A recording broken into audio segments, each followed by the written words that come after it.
Bismillahirrahmanirrahim. Assalamualaikum warahmatullahi wabarakatuh. Alhamdulillahi rabbil alamin. Wassalatu wassalamu ala asyrafil anbiya'i wal mursalin wa ala alihi wa sahbihi ajma'in. Surah Al-Maidah ayat ke-6 menyuruh kita untuk selalu berwudu ketika melaksanakan salat. Allah Subhanahu wa taala berfirman, A'udzubillahi minasyaitonir rajim. Bismillahirrahmanirrahim. Ya ayyuhalladzina amanu, wahai orang-orang yang beriman, idza qumtum ilas shalah, apabila kalian ingin melakukan salat, faghsilu wujuhakum, maka cucilah wajah kamu, wa aydiyakum ilal marafiq, dan tangan sampai siku, wamsahu biru'usikum, dan usaplah kepala kamu, wa arjulakum ilal ka'bain, dan kaki sampai mata kaki. Bapak Ibu yang dimuliakan oleh Allah Subhanahu wa taala, kenapa orang Islam disuruh berwudu ketika ingin menyembah kepada Allah Subhanahu wa taala? Ternyata ada hikmah yang sangat luar biasa.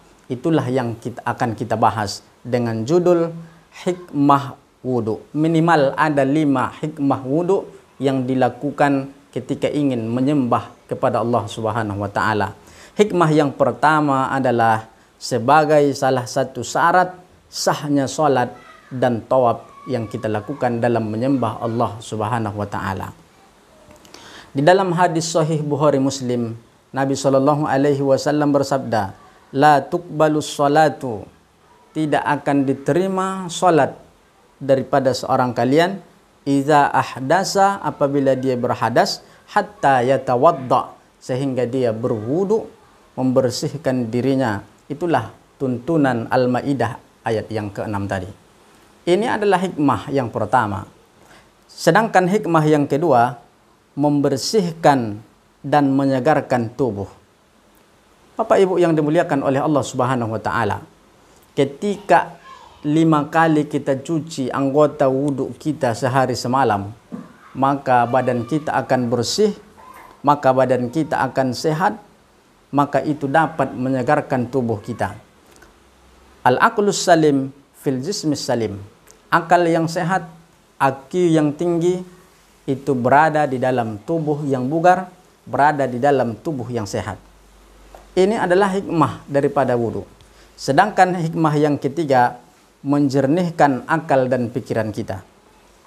Bagaimana tidak Bapak Ibu yang dimuliakan oleh Allah Subhanahu wa taala, ketika kita berwudu, suhu dingin, suhu air yang dingin yang kita wudukan itu dapat merefresh, merilekkan saraf-saraf kita yang ada di dalam tubuh kita. Dengan 5 kali kita merilekkan saraf-saraf yang tak terlihat oleh mata di dalam tubuh kita ini, maka mereka menjadi segar, akal dan pikiran kita pun jernih. Ini adalah hikmah yang sangat luar biasa daripada wudu. Sedangkan yang keempat, kaum muslimin yang dimuliakan oleh Allah Subhanahu wa taala, memelihara akhlak. Kenapa kok memelihara akhlak? Ketika berwudu, kita cuci, kita basuh muka kita agar dia selalu bermuka manis kepada orang lain. Kita cuci tangan kita agar tangan tidak mengambil hak orang lain. Kita cuci mulut kita agar dia tidak berkata dusta dan berkata kotor.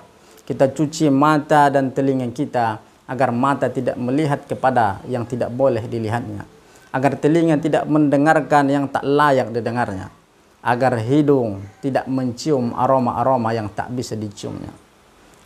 Dicuci kaki agar kaki ini tidak melangkah kepada hal-hal yang maksiat, agar dia melangkah kepada hal-hal yang diridai oleh Allah Subhanahu wa taala. Ini adalah luar biasa hikmah daripada wudu. Sedangkan yang terakhir kaum muslimin yang dimuliakan oleh Allah Subhanahu wa taala, menggugurkan dosa daripada bahagian tubuh kita. Di dalam hadis Nabi sallallahu alaihi wasallam yang dinukil oleh Syekh Abdul Somad Al-Palambani di dalam kitabnya yang berbahasa Melayu, bahwa ketika kita mencuci anggota wudu, maka seketika itu juga lah keluar dosa-dosa dari dalam tubuh kita. Ketika kita mencuci berkumur-kumur, mencuci mulut kita, maka bergugurlah dosa-dosa, dosa-dosa yang pernah dilakukan oleh mulut. Ketika mencuci tangan kita, maka berguguranlah dosa daripada tangan-tangan kita. Ketika mencuci mata, maka berguguranlah dosa daripada mata. Begitu juga dengan telinga, begitu juga dengan hidung kita, begitu juga dengan kaki. Maka berguguran semua dosa-dosa yang pernah dilakukan oleh anggota tubuh kita. Kalaulah hikmah wudu ini diketahui oleh orang Islam, diketahui oleh orang-orang yang ingin sholat, maka insya Allah maka dia akan senantiasa berwudu dalam kehidupan. Semoga kita menjadi orang-orang yang tahu, yang mendapat hikmah daripada wudu kita. Amin ya rabbal alamin. Wallahul muwaffiq ila aqwamit thariq. Assalamualaikum warahmatullahi wabarakatuh.